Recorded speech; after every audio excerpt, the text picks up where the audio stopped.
दी गई, सबने अपनों को छोड़ा। पूरे देश में जिसने सबको छोड़ा उसको पप्पू यादव ने गले लगाया। ही सुभाष चंद्र बोस जी ने एक नारा दिया था, तुम मुझे खून दो मैं तुम्हें आजादी दूंगा। मैं आपसे एक वादा लेना चाहता हूं और मैं एक वादा करना चाहता हूं। आपने जब जब साथ दिया तब तब मैंने इतिहास रचा है। आपने जब जब दुआएं दी, आशीर्वाद दिया, तब तब हमने इंसानियत की, मानवता की रक्षा की है। जब जब आपने हमें अपने आंचल में रखा, अपने चरणों में रखा, आपका पिता के तरह, मां के तरह, भाई के तरह आपका साथ रहा, तब तब हमने गरीबों की आंसू पोंछे हैं पूरे दुनिया में, मुल्क में, राज्य में। मैं ताली मत बजाइएगा, मेरी बात ताली मत बजाइए, ताली मत देना, नहीं नारा नहीं दी। तब तक मैंने हर घर के आंसू पोंछे हैं। कोरोना में सबने अपनों को छोड़ दिया। पिता ने बेटा को, बेटा ने पिता को, पति ने पत्नी को, पत्नी ने पति को, भाई ने बहन को, बहन ने भाई को, अपनों ने अपनों को, रिश्ता ने रिश्तेदार को, सभी लोगों को सबने छोड़ दिया। गांव में रिश्तेदारों को प्रवेश करने की इजाजत बंद कर दी गई। सबने अपनों को छोड़ा। पूरे देश में जिसने सबको छोड़ा उसको पप्पू यादव ने गले लगाया। नहीं देने। आप याद करिए, देश का हर वो अस्पताल अकेला पप्पू यादव, हर वो शहर अकेला पप्पू यादव। कोटा में आंसू बहा रहे हो बिहार का बेटा बेटी छात्र, चाहे तमिल हो, चाहे कर्नाटक, चाहे आंध्रा हो या महाराष्ट्र, चाहे पंजाब हो या दिल्ली, कोई ऐसा गरीब और मजदूर नहीं था जिनके दहलीज पर जाकर कदम में कदम मिलाकर उसको भूखे प्यासे हम नहीं आने दिए। सबने छोड़ दिया, पूरे देश के पीएम ने छोड़ा, नेताओं ने छोड़ा, लेकिन हमने किसी को नहीं छोड़ा। प्रधान महासचिव जी, विवेका जी, जिला पार्षद जी, आ जाइए। जो लोग भी हैं, मैं आप याद करिए, मैं एक एक बात आपसे कहना चाहूंगा यहाँ पे। याद करिए, पटना का बार मुख्यमंत्री जी सो गए, नेता सो गए, मंत्री सो गए। हम 12 दिन हर घर के दहलीज पर पान न पान की डंडी लेकर के किसी को मरने नहीं दिया। हर बच्चों को लेकर के इसकी नींद बने। भैया ताली नहीं बजाइए, बेटे मन से कोई ताली मत बजाइए। कोई ऐसे लोग नहीं थे। हमारे सारे नेता, प्रकोष्ठ के विभिन्न प्रकोष्ठ के अध्यक्ष, सभी लोग यहाँ मौजूद हैं। दुनिया में सब कोरोना से डरा। एक ही आदमी है इस दुनिया में जिसका नाम आपने बेटे के रूप में पैदा किया, पप्पू। कोरोना को पप्पू ने डराया। हम कोरोना से नहीं डरे, हम कोरोना से लड़े। हमने हर घर पे दस्तक दी, चाहे वो ऑक्सीजन हो, चाहे रेमडेसिविर हो, चाहे दवाई हो, चाहे 2 रुपया हो, चाहे 1 रुपया हो। आप याद करिए, इसीलिए मैंने आपको कहा, सुभाष चंद्र बोस ने कहा था कि तुम मुझे खून दो मैं तुम्हें आजादी दूंगा। मैं इतने बड़े आवाम से कहना चाहता हूं, आप सिर्फ अपना साथ और आशीर्वाद दें। हमारी ताज जिंदगी जब तक मैं हूं तब तक एक भी गरीबों के आंख में आंसू नहीं आने दूंगा। नहीं दुनिया में मैं किसी को अभाव में जीने दूंगा और ना ही मैं किसी को डरने दूंगा। मेरी जिंदगी का एक ही मकसद है, आपकी खुशी, आपका मुस्कुराहट। आप याद करिए वो दिन 90 का दिन याद करिए, जो लोग इस हिंदुस्तान में रामराज की बात करते हैं उन्हें नहीं पता रामराज का मतलब होता है आम आदमी का राज। रामराज का मतलब होता है हर इंसान की खुशी। रामराज का मतलब होता है हर जाति के विचारों का सम्मान। रामराज का मतलब होता है हर मजहब और धर्म की इज्जत करना। रामराज का मतलब होता है अपनों से दूसरों की इज्जत करना। रामराज का मतलब होता है हर इंसान के लिए जीना। रामराज का मतलब होता है हर दुखी और परेशान आदमी के साथ खड़ा रहना। रामराज का मतलब होता है आर्थिक आजादी। राज वो था 90 में जब किसी के घर में किसी सड़कों पर एक ईंटा सोलिंग नहीं थी, कोई पुल नहीं था। याद करिए 90 का वो दिन, हर घर से ट्रैक्टर मैंने मंगाया था और सरकारी पोल नहीं भेजी थी। चले गए हमारे बहुत सारे इस इलाके के पूर्वज जिनके वालिद आज तीसरे पुश्त में हम लोग हैं। चले गए इस चक्रा के बहुत सारे हमारे बुजुर्ग जिसकी दुआएं पप्पू यादव के साथ हुआ करता था। चले गए लल्लू बाबू जो अपनी जिंदगी का मकसद पप्पू यादव के लिए जीने का मकसद रखते थे। याद करिए वो दिन जब हर घर में जब अंधकार होता था, पूरी दुनिया पूरा देश अंधकार में था, पूर्णिया को उजाला पप्पू यादव ने किया था। हर घर की उम्मीद थी पप्पू यादव, हर घर का सपना था पप्पू यादव, हर घर का विश्वास था पप्पू यादव। याद करिए पूर्णिया और बिहार के उस डॉक्टर का आतंक, जो गलत डॉक्टर थे।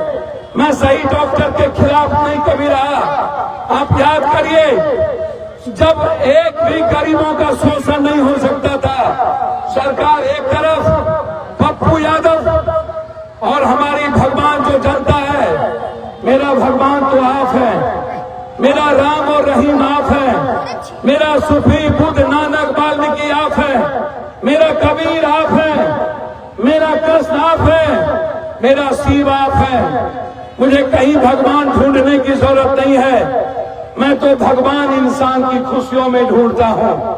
मैं तो भगवान इंसानों के मुस्कुराने के अवसर में ढूंढता हूँ। मैं तो भगवान जब इस देश, इस बिहार, आज अखबार का सर्वे आया कि पूरे भारत में सबसे ज्यादा गरीब पूर्णिया है, सबसे ज्यादा गरीब सहरसा है, सुपौल है, सबसे ज्यादा गरीब अररिया है, सबसे ज्यादा गरीब किशनगंज है, सबसे ज्यादा गरीब कटिहार है। कब आएगा रामराज? तब आएगा रामराज जब गरीबी खत्म होगा। तब आएगा रामराज जब हाथ को रोजगार मिलेगा।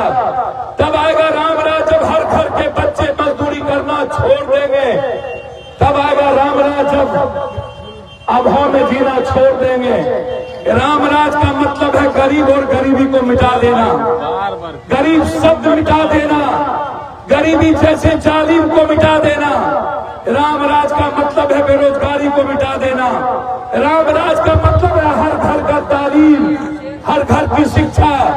रामराज का मतलब है किसी को दवाई में पैसा न लगे। मैं जिस दिन आऊंगा, मैं आपको वादा करता हूं, मेरी लड़ाई सिर्फ पूर्णिया को, दुनिया के कोसी को, सीमांचल को दुनिया का नंबर 1 करने का। ये जो मैं प्रोग्राम पूर्णिया आपके घर से, मैं अपने आंगन से, मैं अपने परिवार के बीच से, जब इस इलाके के सभी मुखिया जी, प्रमुख साहब, पूर्व प्रमुख साहब, पूर्व मुखिया जी, समिति, जिला पार्षद लोग और पूर्णिया के हमारे सम्मानित नेता और पुराने नेता जब इकट्ठे हुए तो हम लोग का संकल्प 4 महीने के अंदर एक एक घर, एक एक आंसू पोंछना। कोई ऐसा बिहार और देश का परिवार नहीं जब सबसे पहले कोई संकट में गया तो सबसे पहले पप्पू यादव, सबसे पहली आवाज पप्पू यादव, बेटियों के सम्मान की आवाज पप्पू यादव, बलात्कार के खिलाफ पप्पू यादव, बेटियों के दोहन के खिलाफ पप्पू यादव, इस बिहार की आवाज पप्पू यादव, संघर्ष का नाम पप्पू यादव, न्याय का नाम पप्पू यादव, मदद का नाम पप्पू यादव, सेवा का नाम पप्पू यादव, हर घर का आंगन का नाम पप्पू यादव। क्या आपको वो उम्मीद है? मैं अपने घर में, हम गए नहीं थे, अगले बार हमारी परिस्थितियां मैडम रंजीत रंजन के चलते कुछ और थी। मां जब चुनाव लड़ी थी, आपने मां की तरह सेवा किया था। हम हारे नहीं थे, हमें झोपड़ी छाप के चलते 9,068 वोट से हम जनता ने हमें नहीं हराया था। परिस्थितियों ने, ईश्वर ने, अल्लाह के कारण हमें पूर्णिया छोड़ना पड़ा। मधेपुरा की जनता ने हमें चुनाव जिताने के लिए अवसर दिया। मैं जानता हूं इस बिहार में एक राज्य नहीं, एक जिला है जहां नफरत कम है, वो है पूर्णिया। जहां धर्म और मजहब के खिलाफ लड़ाई कम है, वो है पूर्णिया। जहां इंसानियत के खिलाफ नफरत कम है, वो है पूर्णिया। जहां जाति पाति कम है, वो है पूर्णिया। हमेशा यहां जब सारे लोग सैलाब के रूप में 3 घंटा लगा हरदा से आने में, 5,000 से ऊपर मोटरसाइकिल के युवाओं ने, क्रांतिवीर कर्मवीर युवाओं ने, छात्र और युवाओं ने, पूरे दोनों किनारे हमारी बेटी और बहनों ने, हमारे बुजुर्गों ने खड़े होकर जो दुआएं दी, मैं आज आश्वस्त करता हूं पूर्णिया की जनता को, चाहे वो पूर्णिया का एयरपोर्ट हो, चाहे वो पूर्णिया की उप राजधानी हो। यहाँ पर हमारे साथी पूर्णिया के एयरपोर्ट को लेकर गुवासी के लोग भी कुछ हमने बातचीत की थी। हमने डीएम से बातचीत किया, हमने एडीएम से बातचीत की, और जो अथॉरिटी, जो एयरपोर्ट की अथॉरिटी है, उससे भी मेरी कल बातचीत हुई। हमारे कुछ बुजुर्ग वहां गए थे मुखिया जी के साथ, कुछ दिन पहले भी काफी लोग वहां गए थे। हमने कहा कि जो रियल में रैयती जमीन है, जिस पर हमारा घर है, वो खेती नहीं है। आप उसको पहले फिर से एक बार आप देखिए। वो जमीन यदि बसाव वाली है, वो जमीन यदि खेती वाली नहीं है, तो आपको फिर से एक बार निर्णय लेने की जरूरत है। हमारा किसान क्या चाहता है, आप उससे बात करिए। लेकिन मैं आपको वादा करता हूं, मैं आपके साथ खड़ा हूं। लेकिन जो हमारा सबसे बड़ा लड़ाई है इस पूर्णिया को नंबर 1 करने की, क्या कारण है कि 55.3%, भैया मेरी बात सुनिए, 55.3% लोग गरीब हैं पूर्णिया में, जिसके पास 4,000 रुपये का इनकम नहीं है। 55.3, 4,000 रुपया मात्र एक परिवार पर है। 80% लोगों के पास पूर्णिया में, अररिया, किशनगंज, कटिहार में 1 बीघा जमीन नहीं है, कट्ठे में धूल में है। 1 बीघा वाला मात्र 18% है। 99% लोगों के पास पूर्णिया और बिहार में लैपटॉप और कंप्यूटर नहीं है। 96% लोगों के पास साइकिल नहीं है, गाड़ी नहीं है, मोटरसाइकिल नहीं है। जिसके पास मोटरसाइकिल है EMI पर, उसके पास यदि 2 महीने का किस्त नहीं है तो मोटरसाइकिल ले लिया जाता है, रोक दिया जाता है।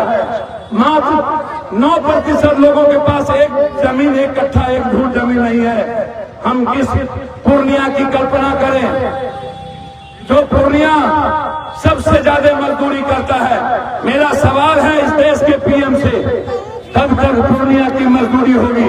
कब तक कोसी सीमांचल के लोग मजदूरी करेंगे? कब तक बाढ़ में हम जिएंगे? कब तक हाई डैम नहीं बनेगा? कब तक फरक्का और भीमनगर का बैरेज नहीं तोड़ा होगा? कब तक यह बाढ़ हमारे लिए भी साफ बनेगा? हम आपसे जानना चाहते हैं। एक भी फैक्ट्री पूर्णिया में नहीं, एक भी फैक्ट्री कटिहार में नहीं।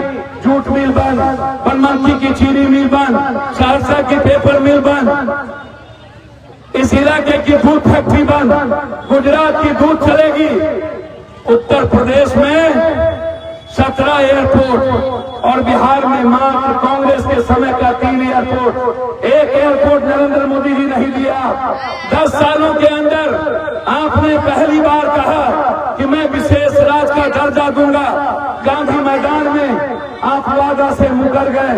आपने कहा था कि मैं गुजरात का हूं, मैं जदवंशी के घर से आया हूं। अब मैं वादा करता हूं आप हमें सरकार दो। 17 साल आप सरकार में रहे, डबल इंजन की सरकार थी। पहले भी बिहार में कई प्रधानमंत्री बनाया। लालू यादव जी ने भी देवे गौड़ा को, गुजरात को पीएम बनाए। 10 साल कांग्रेस के साथ रहे। उसके पहले मुरारजी भाई, चौधरी चरण सिंह, चंद्रशेखर सिंह से लेकर के कितने पीएम बने, लेकिन बिहार के बारे में आज तक क्यों ना सोचा गया। कोसी, महानंदा, गंडक, कमला, केहर, कनहर, गंगा जो मेरी तबाही का सबसे बड़ा कारण है, क्यों नहीं सोचा गया? क्यों नहीं सोचा गया कि हम जब लालू यादव की सरकार थी तब हम 65 लाख लोग बाहर जाते थे, और जब डबल इंजन की सरकार बनी, नीतीश कुमार जी और नरेंद्र मोदी जी 17 साल रहे, तो हम 1 करोड़ 32 लाख, पहले भी हम 56 लाख 65 लाख पर चले गए। बाद में 1 करोड़ 32 लाख 22 लाख आदमी, 23 लाख आदमी बिहार से, कोसी सीमांचल से मजदूरी करने बाहर गया। जब भी बाहर गया हम पीटे गए।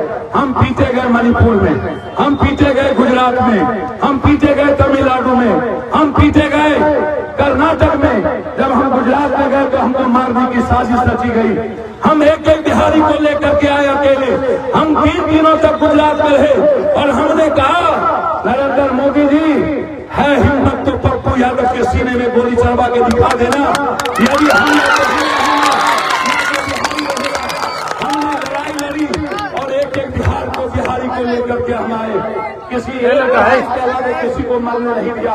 वो भी पप्पू यादव के पहले गए। तब मणिपुर हम गए, लोगों ने कहा कि बिहार के इस दादा को यही मार दो। ये लंबेश था अखबार में, ये दादा है बिहार का, इसको जिंदा लौट देना दो। हमने कहा हम खीरा ककड़ी नहीं है, यदि आए हैं तो मणिपुर में बिहारी हिफाजत करके जाएंगे। या तो मैं जिंदा रहूंगा या तो हिम्मत है तो बिहारी को छू कर हम गए। जब चंडीगढ़ में पीटे गए, जब महाराष्ट्र में हमारे छाप को टाइगर मारा गया था, याद करिए महाराष्ट्र के उस स्टेशन पर पप्पू यादव पर बम चले, पप्पू यादव पर पत्थरें चली, लेकिन हम अपने शहीद बच्चे को लेकर के पटना यूनिवर्सिटी पहुंचे थे और हमने वादा किया था कि इसको लेके हम लौटेंगे। ये हिम्मत इस बिहार और इस देश में यदि किसी के पास है तो पूर्णिया की जनता ने सिर्फ पप्पू यादव को यह औकात और हिम्मत दिया है।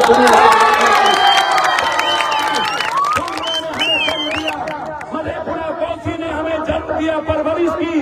पूर्णिया ने हमें जीना सिखाया, पूर्णिया ने हमें मरना सिखाया, पूर्णिया ने हमें लड़ना सिखाया, पूर्णिया ने हमें इंसानियत के लिए इस देश में हुंकार भरना सिखाया, आवाज देना सिखाया।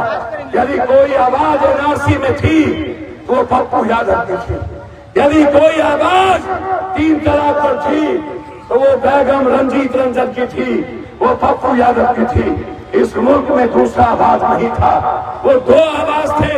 जब इंसानियत पर हमला हुआ था तो सिर्फ अकेला पप्पू यादव चला था। जब जुल्म हो तो पप्पू यादव, जब आवाज दे तो पप्पू यादव, जब बिहार के किसी जाति पर जुल्म हो तो पप्पू यादव। हमने कभी किसी जाति से नहीं पूछा कि तुम कौन हो। पटना में जब हम खाना और दूध, पाव रोटी पहुंचा रहे थे, वहां कोई यादव नहीं था, वहां मुसलमान नहीं था, वहां लाला थे, वहां भूमिहार समाज के लोग थे, वहां ब्राह्मण समाज के लोग थे, वहां अन्य लोग थे, वहां बाज समाज के लोग थे। हम हर घर को अपना समझे। हमने जब रेमडेसिविर पहुंचाना शुरू किया, हम अस्पताल में जब उठा करके पटना में बिना मास्क के पप्पू यादव जब जला रहे थे एक एक पिता के लाश को, सबने जब अपनी माँ को छोड़ दिया हमने कंधा दिया, सबने अपने पिता को छोड़ दिया हमने कंधा दिया, सबने अपनी बहन को छोड़ दिया हमने कंधा दी, और हर लोगों को कंधा देकर अकेला पप्पू यादव पटना के घाट पर हर लोगों को महरूम करके किया। आज मैं आपके पास आया हूँ, मैं अपने घर में आया हूँ, मैं वो कहने आया हूं कि मैं पूछना चाहता हूं बिहार और इस हिंदुस्तान के पीएम से, आप जरा बताओ, आपने कहा था विशेष राज, क्या हुआ? आपने कहा था कि हम फैक्ट्री के लिए विशेष पैकेज देंगे, हम बिहार के बंटवारे के खिलाफ थे, हम अडवाणी जी के हाथ से हमने छीन लिया था बिल को, और एक दिन के बाद पेश हुआ वो सदन में इसकी उपस्थिति दर्ज है, और हमने कहा था नहीं बंटने देंगे। बिहार बंट गई। नीतीश कुमार हम लोगों के साथ, हम अटल जी के पास गए, हमने कहा कि डालमिया नगर से लेकर के बंदूक फैक्ट्री शीत मिल से लेकर दरभंगा का पेपर मिल, चीनी मिल से लेकर सारे फैक्ट्रियों के लिए कम से कम 20,000 करोड़ रुपया आप हमको दीजिए। वादा किया गया देंगे, नहीं मिली। फिर नरेंद्र मोदी जब पीएम बने, वो आए दरभंगा में, नहीं आरा में, वहां पर उसने कहा हम बिहार को 5,000 करोड़ रुपया देंगे, 1 रुपया नहीं दिया। फिर नरेंद्र मोदी आए नीतीश कुमार के साथ, कटिहार में जब बाढ़ आई, एक घर पप्पू यादव, उस राष्ट्रीय में एक घर के लिए पप्पू यादव ने मनमोहन सिंह को बाय चेक अपने घर के खाते से 4 करोड़ रुपया दिया, बाय चेक। वो मनमोहन सिंह के उस खाते में हम तिहाड़ जेल से दिए थे कि एक भी कोसी सीमांचल के लोग भूखे नहीं रहना चाहिए। हम पूछना चाहेंगे नरेंद्र मोदी जी, जब आप आए थे कटिहार, आपने 500 करोड़ का वादा किया था बाढ़ से प्रभावित घरों के लिए। मैं जानना चाहता हूं आपसे, मुझे बताइए वो 500 करोड़ रुपया कहाँ गया, वो 5,000 करोड़ रुपया कहाँ गया? आपने हाईकोर्ट बनाया यूपी में, बिहार में एक हाईकोर्ट नहीं बनाया। आज एक भी आईटी नहीं है, आज एक भी डेवलपमेंट नहीं हुआ।